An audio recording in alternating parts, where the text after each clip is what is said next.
maintenant nous tourner vers l'avenir de notre univers.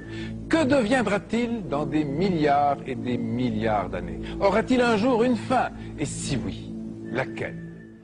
بل يريد الإنسان ليفجر أمامه يسأل أيان يوم القيامة. Pendant ce temps-là, sur notre planète, nous aurons laissé la place à des insectes géants, sortes de scorpions, de libellules ou d'araignées gigantesques, les mêmes que ceux qui existaient à la préhistoire, avant les dinosaures, lorsque la Terre était également très chaude. Mais la course des millénaires continuera, inexorable.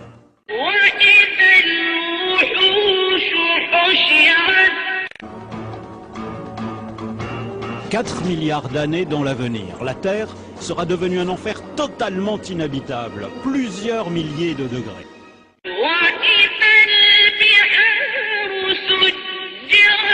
Et en épuisant son hydrogène, le Soleil continuera à enfler. Il fera de plus en plus chaud dans tout le système solaire.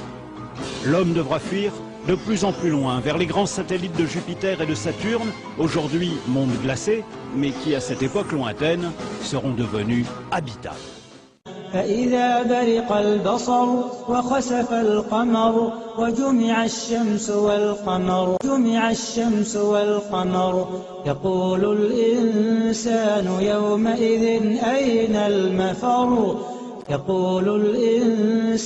يومئذ أين المفر كلا لا وزر إلى ربك يومئذ المستقر.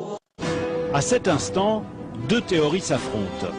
Soit la masse du Soleil est plus grande que ce qu'on pense aujourd'hui, et dans ce cas il pourrait s'effondrer sur lui-même et se transformer en ce qu'on appelle un trou noir.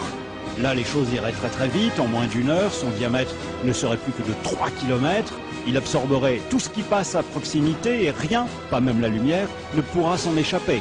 Dans ce cas, notre monde finirait par être aspiré avec toutes les autres planètes du système solaire comme une vulgaire poussière au fond d'un aspirateur cosmique.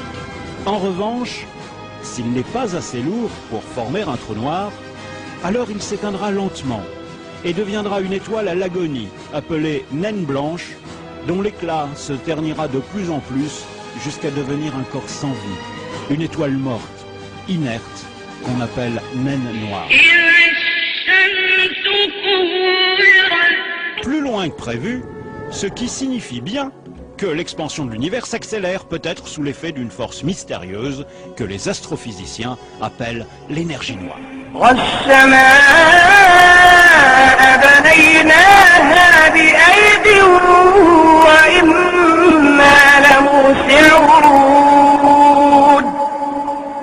Et dans ces galaxies, tout comme notre propre Soleil, les étoiles vont progressivement s'éteindre, une à une, se transformant selon leur masse en naines noires, en géantes rouges, en étoiles à neutrons, et pour les plus massives, au moins la moitié d'entre elles, en trous noirs.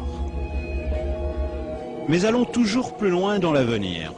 Nous voici 100 000 milliards d'années après le Big Bang.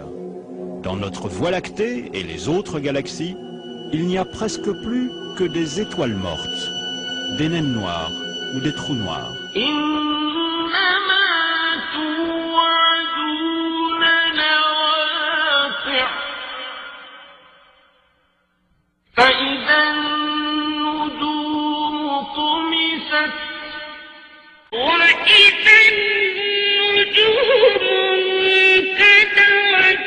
La matière à son tour commencera à se désagréger.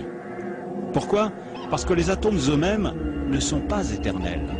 Les protons, les noyaux des atomes, auront atteint leur limite de vie dans 1 milliard de milliards de milliards d'années. Alors, les carcasses inertes des planètes et des étoiles partiront elles-mêmes en poussière. Enfin, l'univers tout entier pourrait s'évaporer dans le froid et le néant.